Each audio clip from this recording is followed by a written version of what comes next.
this is Rhea from It's Right This World, and welcome back to Marketing Mate. I'm sorry I missed last week's episode. I'm quite a bit busy for the past weeks because I've been catering to inquiries left and right, and so I just had time today, and I'm really sorry about it. I know I promised that this will be a weekly thing, and apparently I failed, but no worries. I'm gonna make sure that I'm gonna update you from time to time. So let's keep this short because my camera is actually low bat. I didn't know that I don't have battery. So for today is optimizing your LinkedIn. This is a question actually from a colleague of mine who was having problems with the LinkedIn that she's optimizing because she's not really a social media expert. She's a customer service relations officer, and she was assigned this LinkedIn networking. I'm pretty sure many entrepreneurs are also at a loss when it comes to optimizing their LinkedIn account. So how do you really optimize a LinkedIn account? If there's one thing that I've learned from my previous clients, you really have to have a different approach in every social platform that you own. So we tend to use a scheduling tool to keep everything, just to forward schedule everything, and it takes a lot less time rather than every day you have to go and log into your profile. Having a scheduling tool like Hootsuite or Buffer, it saves you a lot of time.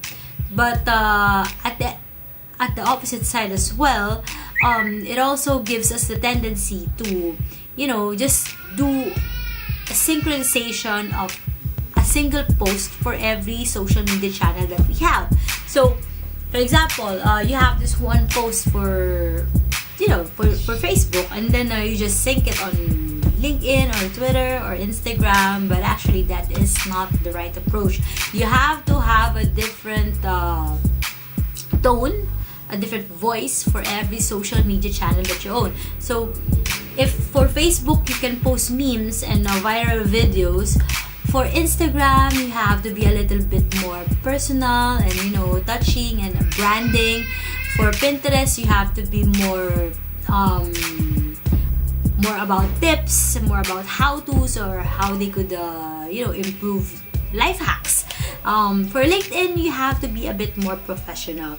So if you're trying to optimize your profile for LinkedIn and you want to have a powerful presence there, especially if your goal is to widen up your network, you have to show them that you are the authority in this business. So how do you do that? You have to post content that is triggered towards your industry or something that shows your knowledge in the industry. For example, they are an Amazon seller and they are selling toys, family products. So it is easy for that kind of niche to just link in everything, every post that you have on Facebook or Twitter, and just synchronize it on LinkedIn.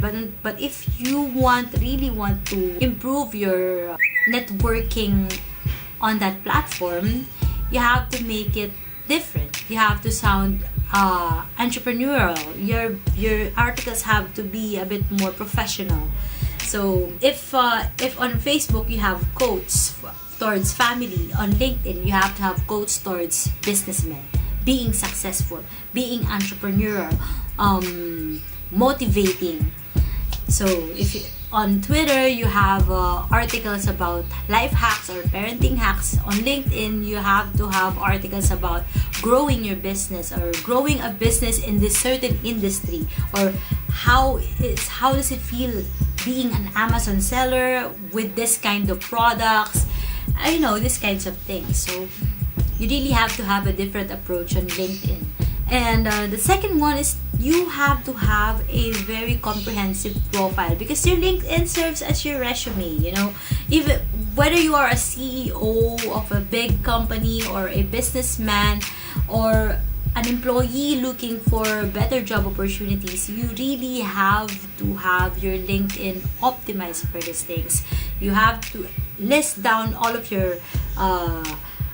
the affiliations that you had, the businesses you own, the companies you've been with, your responsibilities, and what you have achieved. Because when people find your update whether it is through ads or through organic search, the first thing that they will look at is your profile. Of course, they would want to connect with someone who's trustworthy. Parang, if they go into your profile and they see that, oh, you're not really filling it out, you don't seem like the expert that you say you are, they won't invite to you. You know, they won't invite you to their network, and that's what you really want on LinkedIn.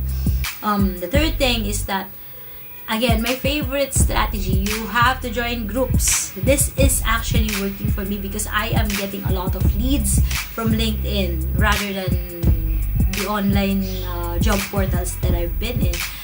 LinkedIn is the number one lead generating profile for me.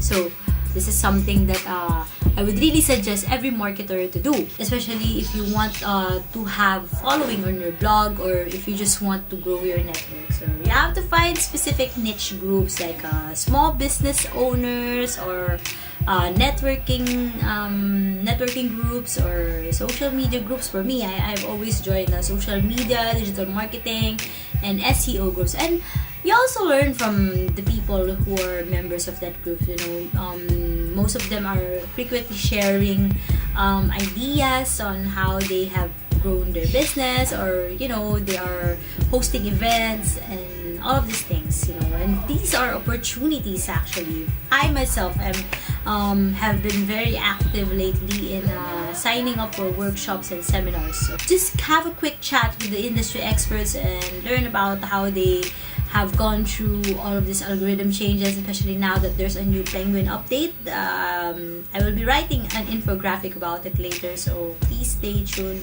to It's a Writer's World for that. So my camera is blinking red already, so I guess I have to cut this short.